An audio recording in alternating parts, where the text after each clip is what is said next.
بسم اللہ الرحمن الرحیم۔ مال بھی اللہ رب العزت کی بہت بڑی نعمت ہے اگر حلال طریقے سے کمایا جائے اور حلال راستے پر خرچ کیا جائے،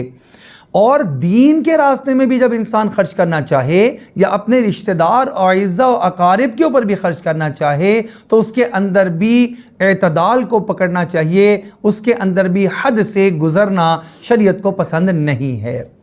ایک صحابی ہیں حضرت ابو لبابہ رضی اللہ تعالی عنہ۔ بنو قریظہ کا جب آپ صلی اللہ علیہ وسلم نے محاصرہ کر لیا تو ان سب نے یہ سوچا کہ ہمیں مشورہ کرنے کے لیے کسی کو بلانا چاہیے۔ ابو لبابہ رضی اللہ تعالیٰ عنہ کے ساتھ ان کے تعلقات بہت پہلے سے تھے، چنانچہ انہوں نے کہا آپ اپنے صحابی ابو لبابہ کو ہمارے پاس بھیج دیجیے، ہم ان سے ذرا مشورہ کر لیں کہ ہمیں اب کیا کرنا چاہیے۔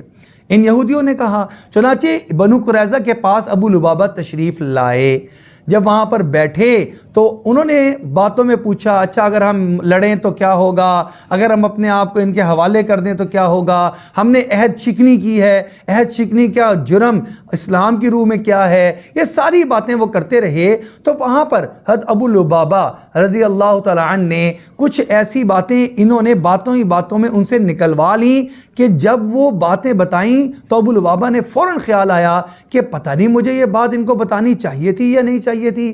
کہیں یہ اسلامی ایک راز ہی نہ ہو اور یہ اس سے اندازہ لگا کر اپنا لایا عمل ہی نہ طے کر دیں۔ چنانچہ میری تو ان سے اسلام میں مسلمان، یہ کافر، میری ان سے خاندانی تو تعلقات ہیں لیکن اس کے علاوہ کوئی ہمدردی نہیں ہے۔ تو ایک دم احساس ہو گیا، فوراً واپس اٹھے اور کہا میں اور تم سے بات نہیں کر سکتا۔ آ کے نبی اکرم صلی اللہ علیہ وسلم کو بتایا، یا رسول اللہ صلی اللہ علیہ وسلم، مجھ سے وہ گفتگو میں باتیں پوچھتے رہے، سوالات کرتے رہے، تو میں نے ان کو ایک جواب ایسا بھی دے دیا کہ مجھے لگا یہ مجھے نہیں دینا چاہیے تھا، اب مجھے اس کا بوجھ ہے، اس کے لیے مجھے کفارہ دینا ہے۔ کفارہ یہ ہے کہ میں اپنے گھر کو بھی مسلمانوں کے عمومی فائدے مفاد عامہ کے لیے وقف کرتا ہوں، اور میرا جتنا مال ہے یہ سارے کے سارے کو میں اللہ کے راستے میں خرچ کرنا چاہتا ہوں۔ اب دیکھیں کتنا بڑا جذبہ ہے سارے مال کو خرچ کر دینا، لیکن ہر ایک کے لیے یہ بڑا جذبہ نہیں ہے۔ کوئی ابو بکر صدیق اور کوئی عمر فاروق ہوتا ہے جس کی طرف سے سارا مال قبول کر لیا جاتا ہے،